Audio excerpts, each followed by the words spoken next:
My cheating wife had a breakdown after her affair partner refused to commit, and now she wants to come back, but I'm done. I'm a 50-year-old man who's been married to my wife, Amy, 48, female, for over 2 decades, 23 years to be more precise.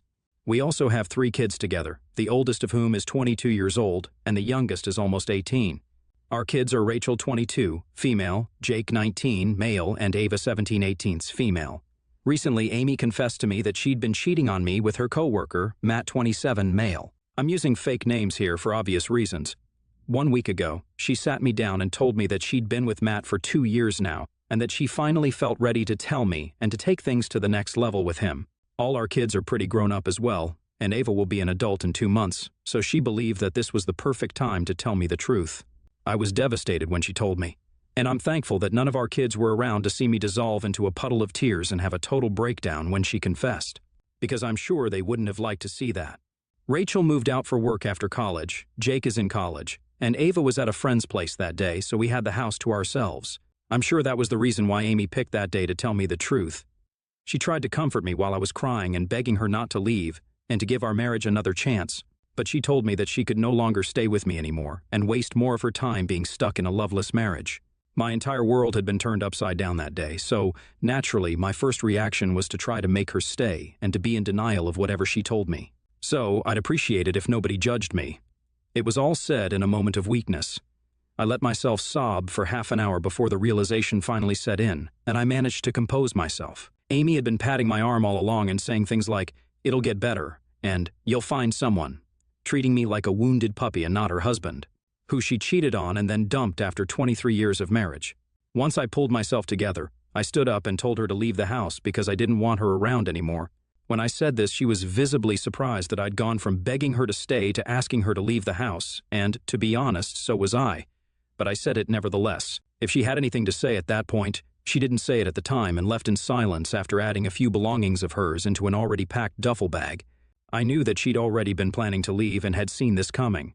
She then left after an awkward side hug that I didn't even reciprocate and just stood there stiffly like a statue.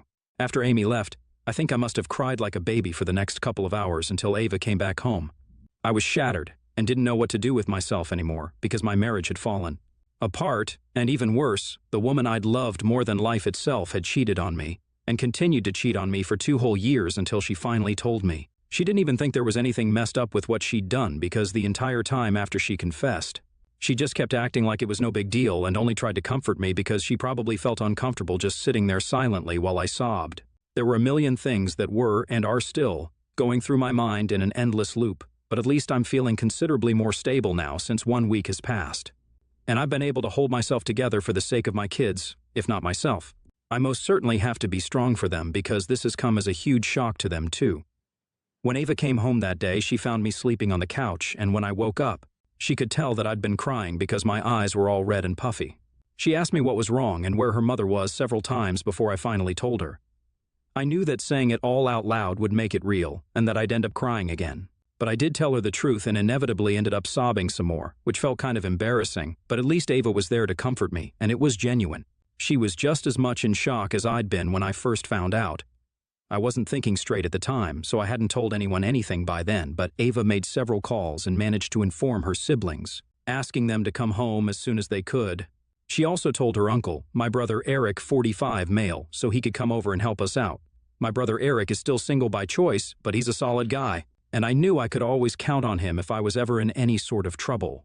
He proved me right when he showed up at my house within hours of Ava's call, even though he lives quite far away. He knew that I needed to rest my head and grieve the end of my marriage, and life as I knew it, for a few days, so he moved in with us to help take care of us all for the next couple of days. It's been a week, and he's still here, and so are all my kids. We're all trying to cope with this together and make sense of the situation somehow because it still feels a little like a nightmare I can't seem to wake up from. I didn't think that Amy leaving would have such an impact on me and my mental health, but I think Eric was right to take that call and move in because I've been really lost ever since she left and can't even seem to bring myself to get out of bed in the mornings. So yeah, I believe that I do need all the help I can get. My kids are also being incredibly sweet, and I'm thankful for it. I've spoken to my lawyer about everything, and we're preparing ourselves for the inevitable divorce now. I haven't actually filed for divorce yet myself because I've been waiting for Amy to serve me, and it was strange that it hadn't happened so far. But last night, I got to know why. Exactly, she hasn't filed for divorce yet, even though she's told me that she's leaving me.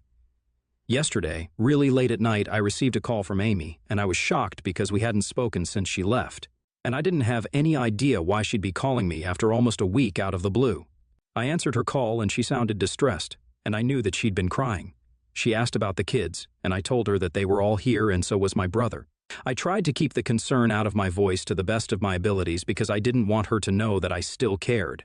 I did, and still do, but I just didn't want her to know that. After she asked about the kids and I replied as brusquely as I could, she started crying on the phone. And that took me by surprise because I didn't expect her to break down. She's the one who cheated on me and then left, so it didn't make sense for her to be crying. I couldn't stop myself, and before I knew it, I'd asked her if she was all right. Then she told me that Matt had turned her away when she'd asked to move in with him the day that she left our house. Apparently, he wasn't ready for a relationship yet and was just messing around with her. He told her to her face that he was still young and wanted to have all the fun that he could before he finally settled down. And while Amy is attractive for her age, she's still 50 and has 3 kids, and that's not his idea of an ideal wife for his future because he does want kids and a long life ahead with whoever he chooses to marry. Due to Amy's age, a future is not something she can offer him, which is why he doesn't think they should be in a real relationship or move in together. So, neither is Matt ready for a relationship, and even if he was, he wouldn't be in one with Amy. And now she was having a total breakdown over it because she had nowhere to go. She was crying on the phone for like 15 minutes because now she knew that she'd ruined her life with that affair, and I honestly felt really satisfied with whatever was happening. She told me that our kids weren't speaking to her now, and they'd all blocked her everywhere without a word, and that she'd been living in a hotel for the past week because she didn't know if I'd have her back or not, and she was too afraid to ask me. She'd finally broken down and called me yesterday because she couldn't think of what else to do. And obviously, she couldn't just live in the hotel forever. Now she was calling to ask me if I'd let her live with me and give her one more chance. I was dumbstruck at the sheer audacity to even ask this of me, and within seconds, all my concern and sadness disappeared and were replaced by anger, which really should have happened a long time back. I told her right away that there was going to be no second chance for her, just like she didn't give me one, and that I was glad that this was happening to her because she deserved every bit of this for what she'd done. I then hung up, without waiting for a reply, and turned my phone off so I could go to sleep without thinking about her. I was really pissed off that she'd even thought for a second that even after what she'd done, she could just come running to me and I'd fix the situation for her, like always. We had a lot of ups and downs over the years in our marriage, like any other married couple, but I'd always tried to fix every fight, even though she'd rarely ever apologized to me. It was always me who was chasing after her and trying to make it up to her, even if I wasn't in the wrong. But I'd had enough. I couldn't look past this. I couldn't forget this. And I most certainly didn't even want to, because this was the reality check that I needed. I'd always loved my wife more than she'd loved me and more than she deserved to be loved. But that ended now. Now, I don't think I did anything wrong by asking her to leave the house and refusing to let her come back, because after all, the house is technically mine since I'm the one who bought it. So it's under my ownership legally, and she can't force me to let her live there. But she's been trying to manipulate me into believing that I'm being cruel to her somehow. After I finally turned my phone back on this morning, I found several texts from her that she'd sent last night after our phone call.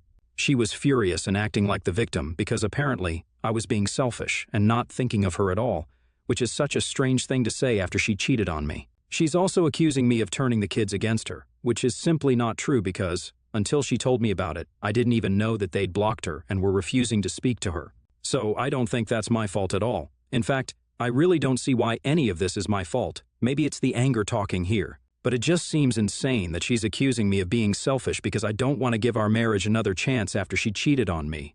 And then, when she got rejected, she came crawling back to me because she thought that I'd just take her back in a heartbeat. I don't think I'm in the wrong here at all. And I also wanted to make sure that I'm not being unnecessarily cruel out of anger in this situation. So I'm turning to you people now. ATA for refusing to let my wife move back in with me after she cheated on me with her coworker. Update 1. Hey everybody, first and foremost, a huge thanks to every single person who took out time to respond to my original post. I'm actually so thankful that I made that post and realized how badly I was being gaslighted by Amy because she had me questioning my decision to not let her back into my home and my life. I certainly was having second thoughts, and I would have fallen weak had I not posted here. Everyone who responded, thank you so much. I appreciate it, and I think you guys saved me from another lifetime of absolute misery and mistrust that would have been inevitable had I decided to forgive Amy and get back together with her. But yeah, I'm back in my senses now, and I know that she doesn't deserve a second chance at all. It's been a couple of days since my original post, and she's been texting me a lot to persuade me to take her back and has tried almost every tactic, from guilt-tripping to gaslighting. She regularly keeps apologizing while saying that she made a huge mistake by engaging in an extramarital affair at all and that she'll do her very best to make it up to me. I don't know why exactly she thinks that I'll still take her back despite her affair because this is not just some small petty fight, and she's taking things way too lightly. She still doesn't realize the enormity of what she did to me, and I highly doubt that she ever will get it. I'm feeling a lot better now, so I've sent Rachel and Jake back so they can resume their normal lives. Ava is still living with me and checks up on me from time to time, which I do appreciate, but I told her not to let me hold her back from going out, having fun with her friends, or whatever it is that brings her joy. I know this is a tough time for all of us, but we'll all get through it eventually, and she's supposed to move out for college in the fall as well, so I want her to make the most of her time here. My brother is still living with us, though, and I'm really thankful for it. I spoke about the emotional impact of the affair and Amy leaving me at length. But there are also practical day-to-day activities that have also been affected by her leaving. These seem a little petty but are also a constant reminder of her absence. Now that Amy's gone, we needed someone to take over her share of chores. She's the one who usually used to do all our laundry because she said she enjoyed it. The kids and I used to keep the house clean, take out the trash, and do the dishes. And Amy used to do the laundry and the cooking because that's what she enjoyed doing. But now it was up to me and Eric to take over because Ava was busy with her own life, and I wasn't going to keep her home just to help out with chores. My brother has been a godsend ever since he came here, and even though he's not very emotional or affectionate, he's been there for me and has made me feel like I can let go a little, which is something I feel like I really needed. I know he'll have to go back to his life at some point, but I'm lucky that he's here for me now. Speaking about the legal aspect of things, my lawyer and I have already filed for divorce. We went ahead with the petition yesterday, after I realized that now that Amy had nowhere to go, she wasn't going to file for divorce anymore because she wanted to come back. Now she's going to be served in a couple of days, and then the real battle begins. It's already exhausting for me to even think about it, so I can only imagine how much more mentally taxing it'll be when I actually have to go through it all. I never imagined that I'd have to get divorced, and yet here we are. It's a horrible feeling, but there's just nothing else I can do anymore. At least I'll know that I did my very best to keep the marriage intact and that whatever is happening right now isn't my fault. It's hers, so I don't need to feel like crap about what happened. I'm also grateful that my kids are all grown up now because I don't think I could have handled a custody battle alongside the divorce. Update 2. Amy was served with the divorce papers today, and I don't think she took it well if the texts she sent me are any indication at all. I haven't blocked her because I haven't found the mental strength to cut her off entirely just yet, but I will soon. She sent me several vile messages about things she wishes would happen to me because, according to her, I'm the one who ruined her life. And I'm just taking revenge on her for trying to have a little bit of fun so she could distract herself from her boring, monotonous life. She told me that I'm almost 50 and look like it too, and she just wanted a change of scenery. The thing about me looking my age is fair because I quit going to the gym ages ago, and my hairline is receding. But I think that's just because, like any other normal human being, I'm also aging. I'm the father of 3 kids, and almost all of them are adults now, so I think it's natural for me to look my age. It's not even like I'm ugly or unhealthily obese. I have kept in decent shape for my age. But if she wants me to look the same way I did back when we got married in our early 20s, then that's going to be an issue. I don't think it's humanly possible to look the same age unless you're a celebrity and can afford to spend all your time and money on maintaining your looks throughout the years. Of course, she finds Matt more physically attractive than me, but that's where the whole marital commitment comes in. If she couldn't exercise any control over herself and flung herself at the very first somewhat young guy whom she found attractive, then that's not my fault. It's kind of pathetic that she's still trying to shift the blame onto me and make it look like what she did was fine, and that I should have been the one to fix myself. But that's just how she is, I suppose. Only now am I finally seeing all the red flags I've been ignoring for over 20 years out of love for my wife. But now that she's my soon-to-be ex-wife, I realize what kind of a human being she is, and I feel like an idiot for never acknowledging any of this before. I should have known, but I chose to ignore it all because I loved Amy. And even now, somewhere deep down, I know that I still do, which feels pathetic and embarrassing to admit, but I can't help it. That's really what has prevented me from blocking her and cutting her off entirely so far. But I'm just praying that I find the strength to do it soon enough because I don't think I can keep up with her insanity anymore. I don't want to see more of whatever this side of hers is. I won't call it her evil side because what she's doing is beyond that. It's cruel to the point of hilarity, if that's even a thing. Update 3. So, There's been a very ironic turn of events, but thankfully it doesn't affect me directly. I learned from my daughter Rachel a couple of hours ago that, as of now, Amy is having online drama with Matt because yesterday she posted a rant about how Matt had led her on for 2 years and then eventually dumped her because he didn't see a future with her. Now that I think of it, it was pretty stupid of her to abandon her life without even discussing these things with him first. I'm not a cheater, but at least she should have thought things through before going headfirst into this whole relationship thing with Matt, and at least asked him if he wanted the same things as well. Coming back to the post, a couple of other female coworkers also commented on that post and said that he'd also been involved with them. So essentially, that guy was pretty much the office mattress and had never loved Amy at all. I didn't believe in karma earlier, but this is just karma at its finest, and I can't believe that this is happening to her. I blocked her, and so has Rachel, but she found out from a cousin of hers who obviously still has Amy added, because we haven't announced our separation to the rest of the family just yet. But I think that post in itself does the job well. I'm still going to tell my own family soon, but before that, I just want to relish the drama that she's caught up in and take a step back to admire the crapfest Amy has walked into. That Matt guy truly deserves a round of applause, because I really can't imagine anyone being able to pull off multiple affairs in the same office for more than a year. I hated him initially when I learned that Amy had been cheating with him on me, but now I think I'm warming up to him. I might even congratulate him and tell him well played or something, I don't know. All I know is that this is the perfect payback for what Amy did to me, and it really is just a perfect example of the repercussions of cheating and ruining your perfect life just for a little bit of fun, as she put it herself. At least I'm going to be out of this mess in her life soon enough now, and I can't wait for the divorce to come through at this point. Update 4. It's been a little over a month since my original post, and we're currently in the negotiations phase for the settlement. It's incredible how I now look at her and feel absolutely nothing for her anymore. She smiles at me sometimes during the meetings and tries to talk to me after them, but I do my best to avoid her and keep my distance. As far as I know, she's living with a friend of hers now and has been fired from her previous job.